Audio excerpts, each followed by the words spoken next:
você está recebendo oração, você está louvando. É um ambiente muito fácil de servir a Deus.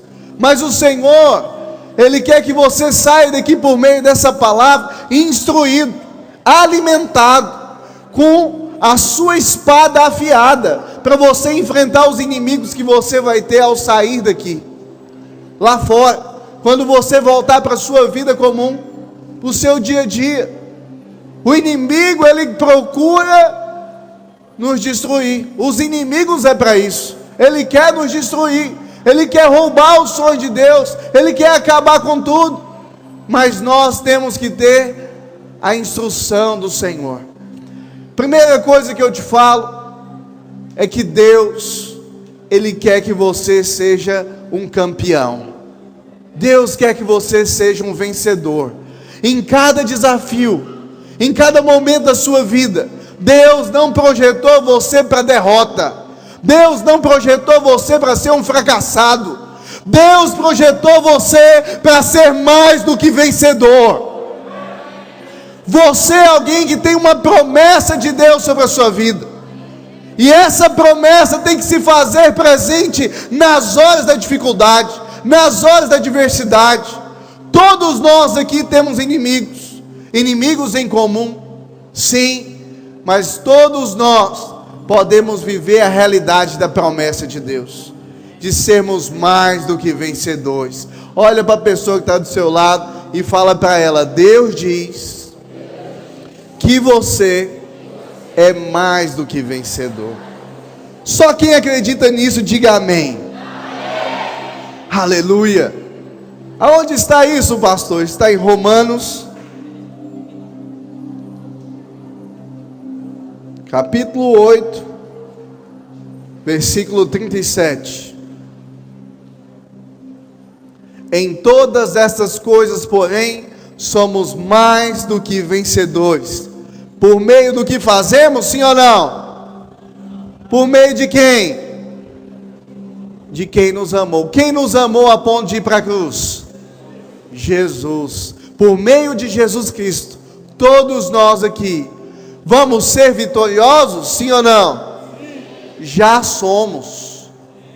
Já somos. Essa tem que ser a sua identidade.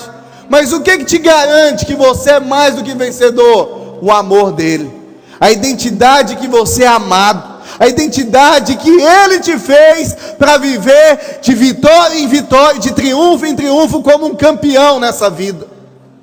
Deus te fez para governar, para reinar em vida, não para ser um fracassado, não para ser pisado, mas para ser cabeça. Posso ouvir um amém nesse lugar? Aleluia. Nós somos vitoriosos por meio daquele que nos amou. Esta é a preciosa e grande promessa de Deus. Segunda carta de Pedro, capítulo 1, versículo 2 até o 4, diz assim: graça e paz vos sejam multiplicadas. Por meio de quê? No pleno conhecimento de Deus e de Jesus Cristo, nosso Senhor. Quando você conhece do Senhor, graça e paz se multiplica mais sobre a sua vida. Avançando, visto como pelo seu divino poder nos têm sido doadas, olha só, está sendo de graça e doadas, todas as coisas que te conduzem à vida e à piedade, pelo conhecimento completo daquele que nos chamou. Quem é que nos chamou? Jesus. Nos chamou para a sua própria glória e virtude. Não está projetando? 2 Pedro 1, verso 2 ao 4. 2 de Pedro, capítulo 1, versículo 2 ao 4. Graça e paz vos sejam multiplicadas por meio do conhecimento de Deus e de Jesus nosso Senhor, visto como pelo seu divino poder nos têm sido doadas todas as coisas que nos conduzem à vida e à piedade, pelo conhecimento completo daquele que nos chamou para a sua própria, posso ouvir bem forte, glória? E virtude. Glória significa vitória, virtude significa poder. Ele nos chamou para a sua vitória, Ele nos chamou para vivermos o seu poder. Posso ouvir um amém?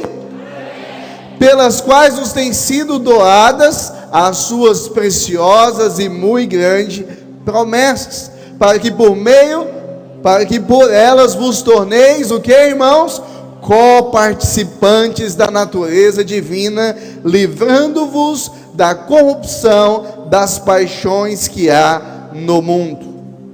Uau, tremendo, porque nesse texto afirma que você foi chamado para glória do Senhor, para a vitória do Senhor, para andar numa vida de poder. Isso foi algo que foi doado a você, foi te dado de graça. Simplesmente se você tiver conhecimento completo dele, se você conhecê-lo, se você passar a conhecer mais e mais de Jesus, o nosso Senhor, você será forte, você vai vencer os seus inimigos, você vai ficar firme e inabalável. Tudo depende disso, de você conhecê-lo e progredir em conhecê-lo. Posso ouvir amém? O grande erro nosso é que quando nós pensamos em inimigos, nós pensamos nas pessoas e nas coisas erradas. Quando você pensa no inimigo seu, você lembra de quem? Tem gente que lembra dos governos, dos políticos. Não, esses políticos corruptos são os meus inimigos. Tem gente que lembra do cônjuge. Não, o cônjuge que está me agredindo, que está me ofendendo, ele é o meu inimigo. Tem gente que pensa que é o chefe, tem gente que pensa que é os pais, tem gente que pensa que é o irmão, que é o colega de turma, e por conta disso sua mente fica voltada para o natural, e você pensa que as pessoas aqui são o seu inimigo. Mas preste atenção no que a Bíblia diz. Efésios 6, verso 12. Efésios 6, verso 12. Porque a nossa luta não é contra o sangue e a carne, e sim contra principados e potestades, contra os dominadores deste mundo tenebroso, contra as forças espirituais do mal. Na onde? Aqui na terra? Nas regiões celestes. Você tem que ter a compreensão.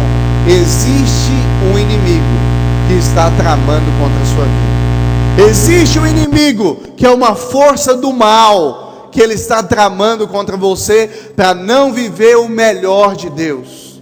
E aí tem que estar o seu foco, porque o inimigo, ele é como uma serpente.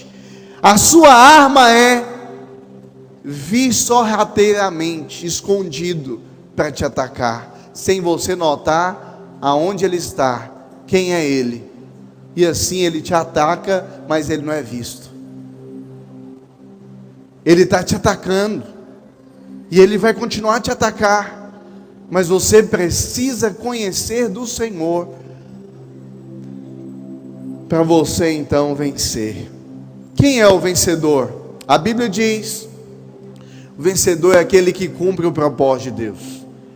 Jacó foi chamado pelo Senhor de vencedor, que lutou com Deus e com os homens e venceu, porque ele se rendeu a Deus. Mas Paulo foi chamado também de vencedor. Ele disse: eu completei a minha carreira, agora eu posso receber a minha coroa, porque eu combati o bom combate da fé, e eu guardei a fé. Ao completar minha carreira, a minha fé está intacta. Fé no quê? Fé no Evangelho de Jesus Cristo, fé no Senhor Jesus, como nós lemos aqui. Ele conheceu o Senhor e ele permaneceu crendo no Senhor. Ele não deixou de crer nas horas difíceis, nas horas de ataque, nas circunstâncias contrárias. Ele completou a carreira com a sua fé intacta. Assim também a nossa fé tem que permanecer diante das lutas. Posso ouvir um amém? Amém. Quais são esses 3 inimigos? Bem, esses 3 inimigos, vou te falar rapidamente quais são eles. 1 Pedro 5,8. Primeiro inimigo é o diabo, então. A Bíblia diz claramente nesse texto: sede sóbrios e vigilantes. O diabo, vosso amigo, sim ou não? Adversário, inimigo, aquele que se coloca contra você. Ele está fazendo o quê? Ele está ao seu derredor, como leão que ruge procurando alguém para devorar. O seu primeiro inimigo é o diabo. Segundo inimigo, Gálatas capítulo 5, versículo 17. Deus nos fez para andarmos no Espírito, mas existe algo que luta para você não viver e andar no Espírito, porque a carne milita contra o Espírito e o Espírito contra a carne, porque são opostos entre si, para que não façais o que porventura seja do vosso querer. E terceiro inimigo está em João 16, verso 33. Tenho-vos dito isto, para que em mim tenhais paz. No mundo tereis aflições, mas tende bom ânimo, eu venci o mundo. Não está acompanhando, né? João capítulo 16, verso 33. Achou? Para todo mundo ler. Exatamente. Então, ele diz todas essas coisas para a gente ter paz nele. No mundo tem aflição, tem. Mas por que a gente deve manter o bom ânimo? Motivado, alegre, porque ele venceu o mundo. E ele te chamou para glória, para a vitória dele. Você é mais do que vencedor por causa que ele te amou, porque ele venceu, ele derrotou os nossos inimigos. Posso ouvir um amém? Se você continua crendo que ele venceu, então nele você é mais do que vencedor. 1 João 5,19 diz: sabemos que somos de Deus e que todo o mundo jaz, está debaixo da influência do maligno. O mundo inteiro jaz, está debaixo da influência do diabo. Que mundo é esse? É o sistema, é a comunicação, é o ensino. Segundo os Coríntios 4:4, nós precisamos da palavra de Deus para certificar das coisas. Segundo os Coríntios 4:4, nos quais o Deus deste século, que Deus? Maiúsculo ou minúsculo? Minúsculo, o diabo. O que ele faz? Cegou o entendimento dos incrédulos, para que lhes não resplandeça a luz do evangelho da glória de Cristo, o qual é a imagem de Deus. O que o diabo mais faz? Usa o mundo para tirar o evangelho de Deus do crédito, para você acreditar nas mentiras dele, para você acreditar não no evangelho, e assim você tenha a sua visão, o seu entendimento cegado. Esses são os 3 inimigos, e eu gostaria de falar para você nesse instante, como vencer o diabo. Vencendo o diabo é um desafio para nós, porque o diabo, ele é o nosso adversário. Ele não consegue enfrentar a Deus, mas ele vem para trazer mentiras a nós. Ele vem para nos tentar. E o que nós podemos fazer contra o diabo? Tiago capítulo 4, versículo 7. Tiago capítulo 4, versículo 7. Sujeitai-vos, portanto, a Deus, mas, vamos falar bem alto? 1, 2, 3 e ele fugirá de vós. A Bíblia diz que você deve resistir ao diabo, não ter medo do diabo, não pensar, não fala nesse nome não, pastor, que eu já fico com medo aqui na cadeira. Não, a Bíblia diz que nós, sujeitando a Deus, nos colocando mesmo como filhos amados, mais do que vencedores, nós temos poder pela nossa fé de resistir ao diabo e de expulsá-lo. Ele vai fugir da sua vida. Ele pode vir contra você, mas ele vai fugir, porque você vai ter uma atitude de resisti-lo. Mas nós precisamos aprender como resistir ao diabo. A Bíblia diz, em Mateus capítulo 4, versículo 1, que Jesus foi levado ao deserto pelo Espírito Santo. Depois de jejuado 40 dias, ele foi tentado pelo diabo. Pode avançar o texto.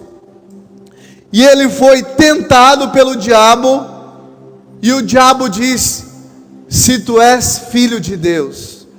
Mas pouco tempo atrás, Jesus tinha se batizado, os céus tinham se aberto, e a voz do céu bradou falando: este é o meu filho amado, em quem eu tenho prazer. O diabo coloca em dúvida se você é filho de Deus, e nem menciona se você é amado de Deus. Se tu és filho de Deus, faz isso, prova. Jesus então, ele faz algo para vencer a tentação. Próximo versículo. Jesus, porém, respondeu: está escrito. Fala comigo, está escrito. Fala mais forte, está escrito. Como que eu venço a tentação, o tentador, o diabo? Permanecendo na palavra de Deus, permanecendo com a minha fé na palavra de Deus, com aquilo que está escrito.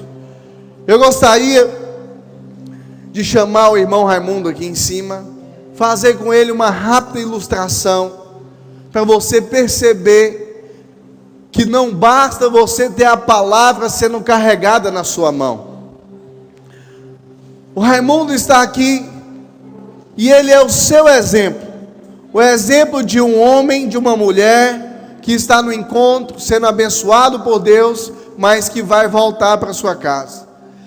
Se você tem um inimigo que se chama diabo, e ele vai te tentar para você então fazer muitas coisas erradas, até distorcer a própria palavra de Deus, ele vai vir contra você com ataque.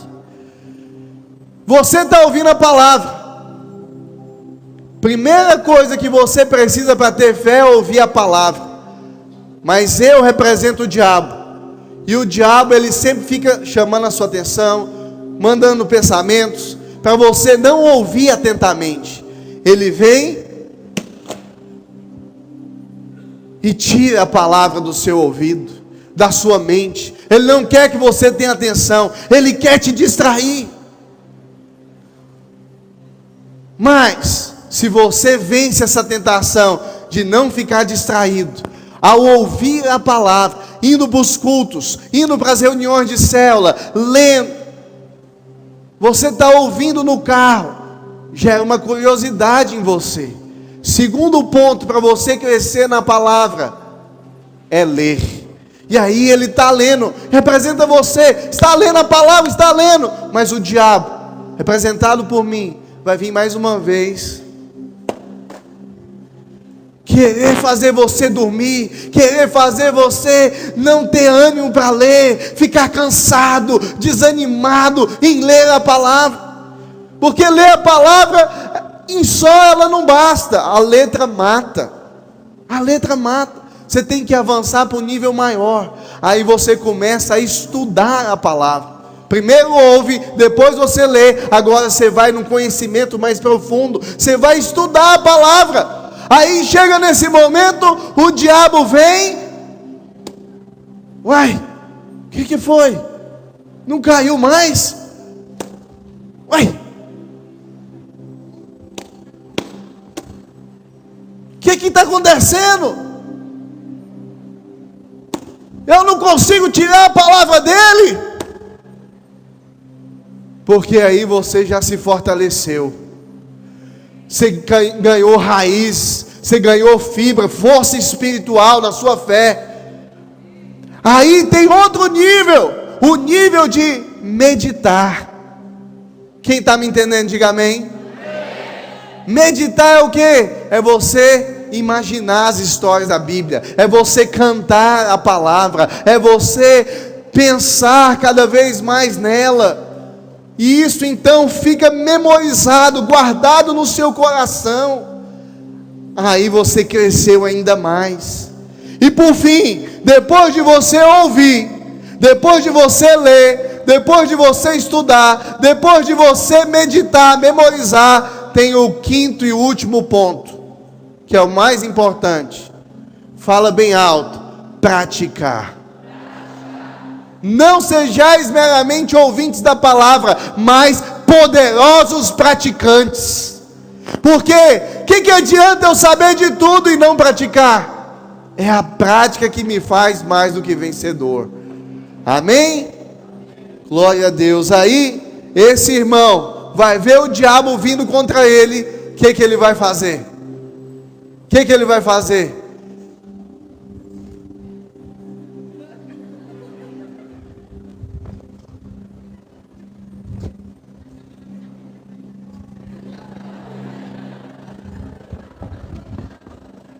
Ele vai resistir e o diabo vai fugir. Aleluia!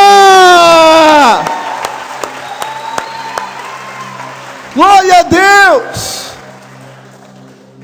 Essa é a sua fé. Tem que crescer cada dia mais por meio da palavra que sai da boca de Deus. Mateus 4, verso 4 diz: não só de pão viverá o homem, mas de toda a palavra que procede da boca de Deus. E a palavra que procede da boca de Deus é que você é mais do que vencedor, que você é filho amado, que você nasceu para conquistar, para ser cabeça e não cauda. Segundo inimigo que nós temos que vencer a carne. A carne, ela é representada por uma confiança em nós mesmos. É o pecado a gente acreditar que há alguma coisa boa na nossa carne. A gente acreditar que pelo nosso entendimento a gente sabe tudo. Pela nossa vontade a gente sempre acerta. Não precisamos do que está escrito, do conselho de Deus, das pessoas maduras na fé. A carne é o ego. É você viver na justiça própria, é você andar sem depender de Deus, é querer fazer algo para Deus sem Deus, é querer você viver o projeto de Deus sem se render ao Senhor, sem depender do Espírito do Senhor. É impossível, querido. Não há possibilidade alguma de você completar a carreira, cumprir a vontade de Deus, sem ser na força de Deus. Êxodo capítulo 4, versículo 6, é uma ilustração clara a respeito do que acontece com a carne. E disse-lhe mais o Senhor: mete agora a mão no peito. Ele o fez, tirando-a, eis que a mão estava leprosa. O que aconteceu? Moisés pôs a mão no peito. O que significa pôr a mão no peito? Já viu essa cena? Pode deixar comigo. Eu sou bom. Eu posso todas as coisas. Sem o Senhor que me fortalece. Quando você confia em si, na sua carne, aí Deus mostra. É igual uma lepra. Você se torna alguém doente.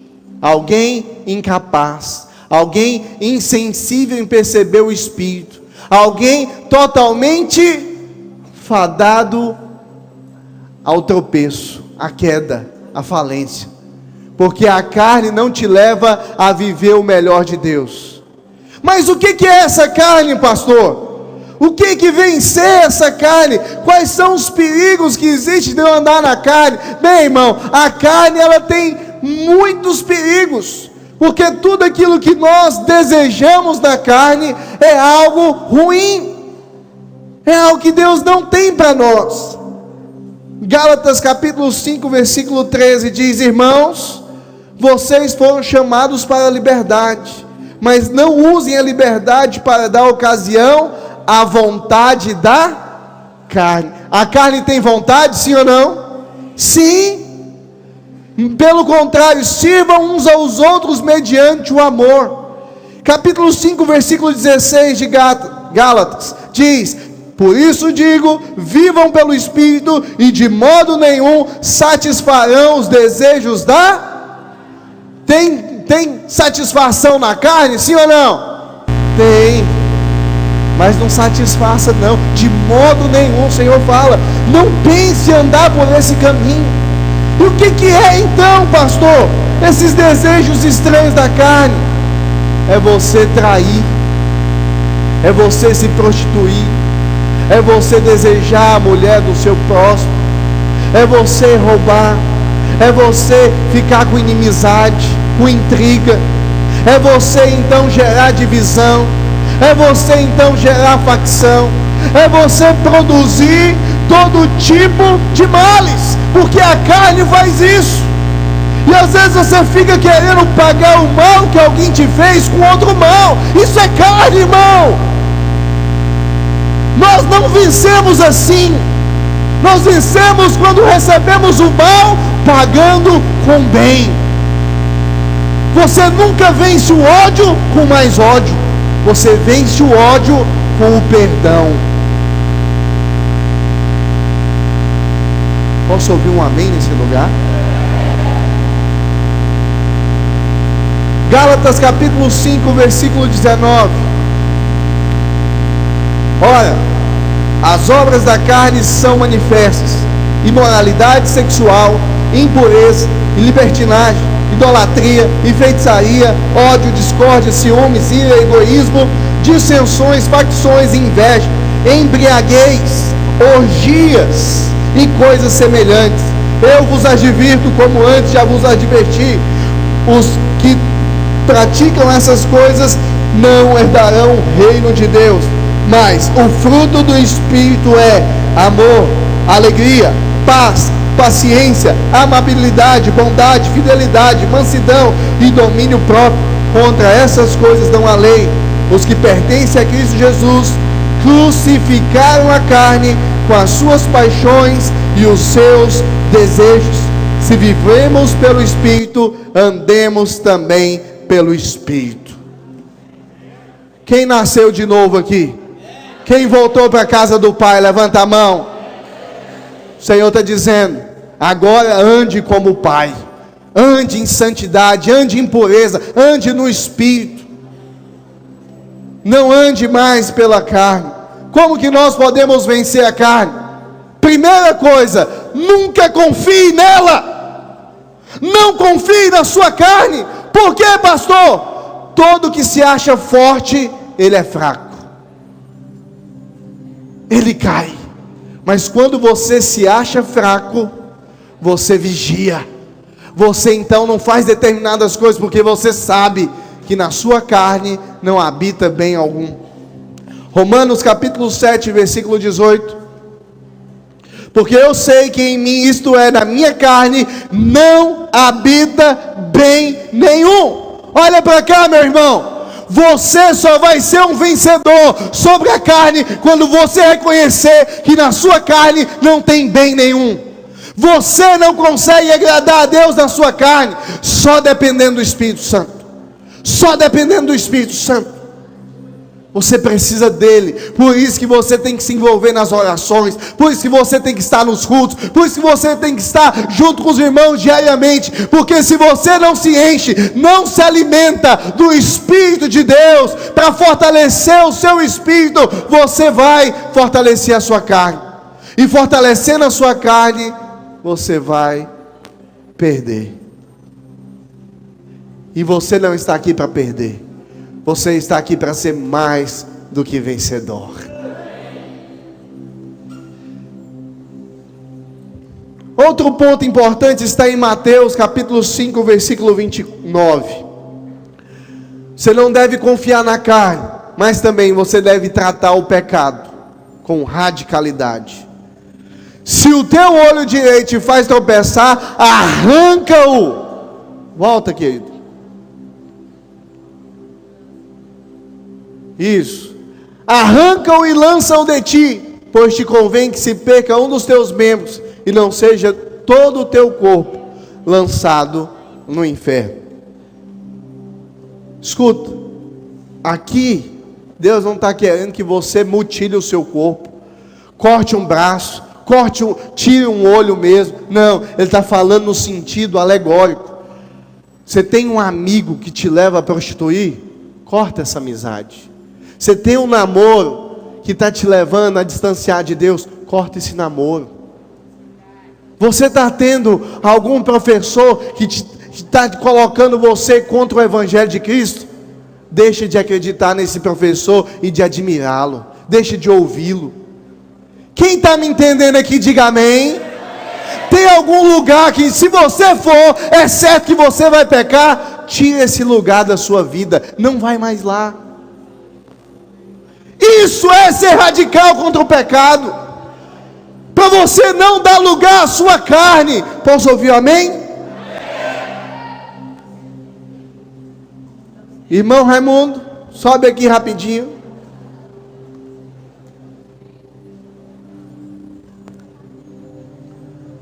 O irmão Raimundo, ele é a carne. Vamos mudar agora, né? E eu sou o espírito. Imagina comigo, ele está 100 dias sem se alimentar, e eu estou comendo de 3 a 5 vezes por dia. Quem que está mais forte? Quem que está mais forte?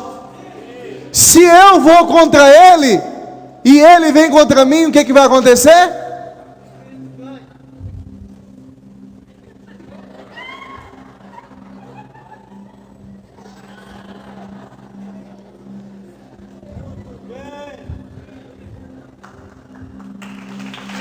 Obrigado.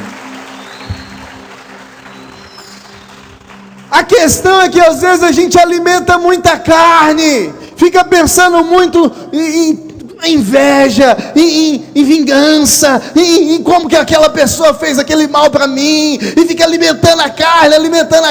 Não, medita na cruz de Cristo. Medita no amor dele, no perdão que ele derramou para a sua vida. Você vai ver tamanha graça que você não vai conseguir ter inimigo nenhum. Você vai perdoar todo mundo, vai amar a todos. Esse amém pode ser mais forte, vencedores que estão aqui. Aleluia. Terceiro e último inimigo, vencendo o mundo. 1 João capítulo 2, versículo 15.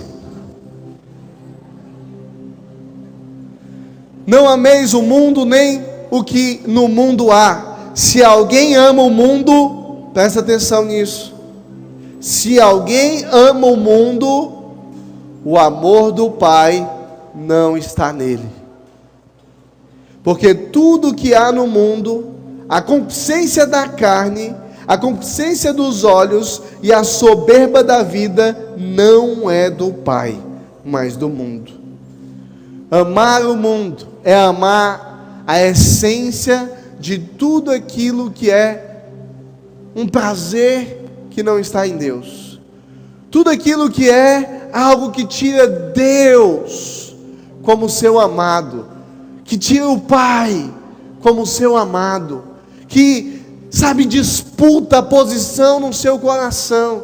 Tudo aquilo que você coloca mais prazer, que você tem maior amor, que você gasta mais tempo, você gasta mais o seu dinheiro, isso é o mundo.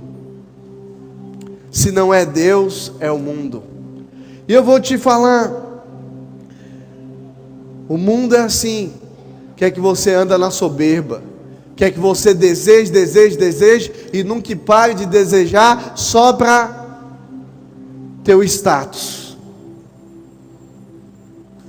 chamar a atenção dos outros, andar na vaidade dessa vida.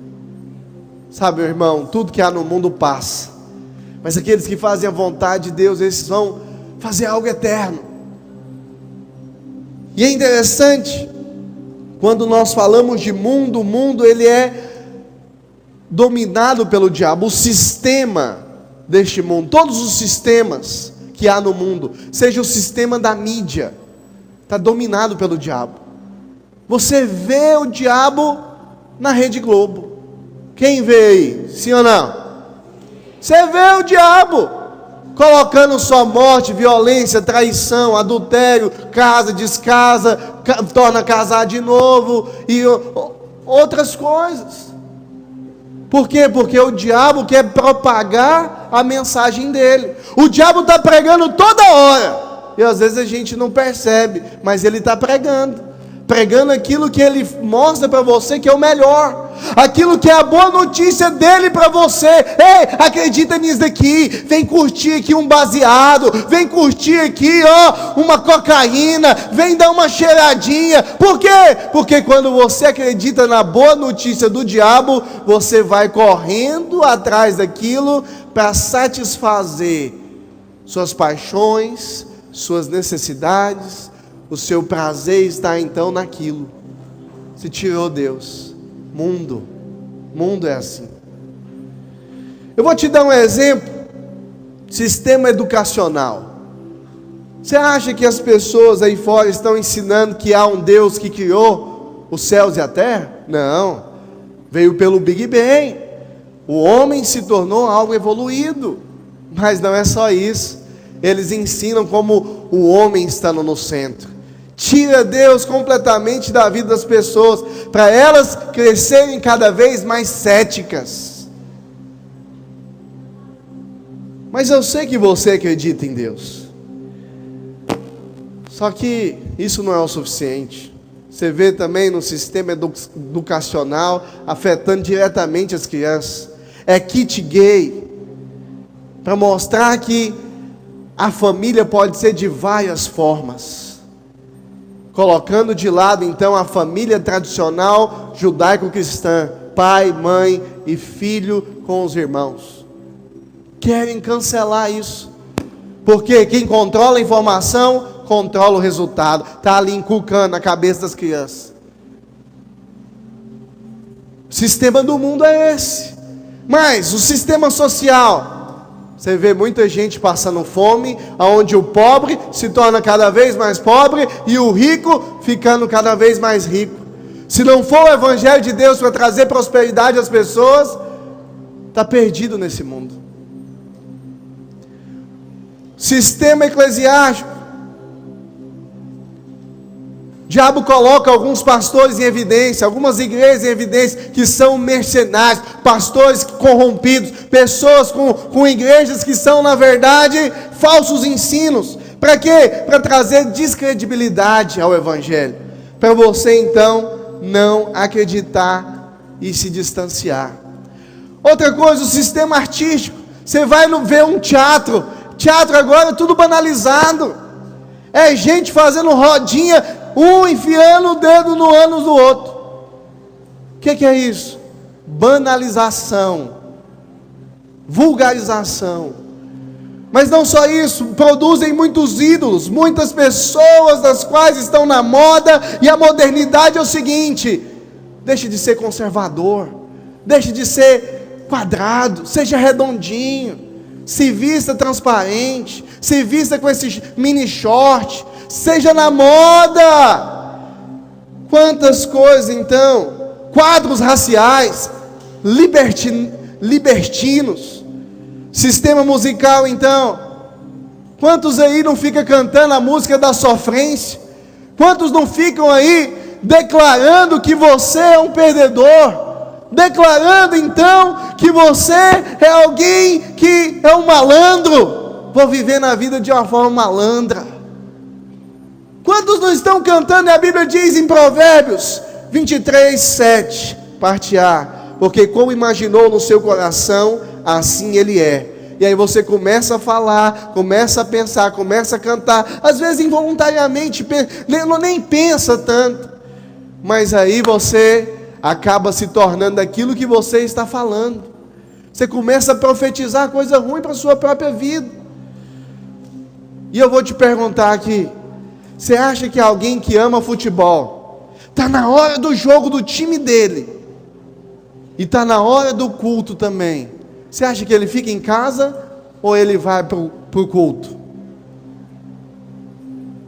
Tem problema gostar de futebol? Não, mas quando o futebol se torna o seu amor, o seu time se torna um ídolo, tomou o lugar de Deus, aí você não cultua a Deus com alegria. Você até às vezes pode vir para o culto, mas fica no celular, olhando os lances, o que está acontecendo, como que está o resultado. Você não presta atenção no culto, porque o mundo tomou o lugar de Deus no seu coração. Como vencer o mundo? Amando mais a Deus do que o mundo. Nós amamos mais a Deus quando nós não abandonamos a Deus, não deixamos nada ter mais prazer no nosso coração do que a presença dEle. Mas amamos a Deus também crendo em Deus. Não apenas uma fé como os demônios creem e até estremecem, mas uma fé de quem crê e se compromete. Uma fé da qual você crê no Senhor, faz obras como Ele faz e ainda maiores. E eu gostaria de dizer que você se compromete com Deus de duas formas: se batizando e estando inserido na vida da igreja. Essas duas formas. Marcos 16, 16. Se você ama o Senhor, se você crê no Senhor, se você se compromete com o Senhor, você se batiza. Quem crê e for batizado será salvo. Quem, porém, não crê será condenado. Quantos aqui querem ser mais do que vencedores de forma prática no dia a dia? Diga amém. Nós vencemos o diabo com a palavra. Está escrito: vencemos a carne, não confiando na nossa carne, alimentando o nosso espírito. E vencemos o mundo amando mais a Deus, crendo no seu Filho, se comprometendo com Ele por meio do batismo e vivendo uma vida inserido na igreja. Inserido porque nós amamos os irmãos, fortalecemos os irmãos, também somos fortalecidos e guardados. Se coloca de pé onde você está.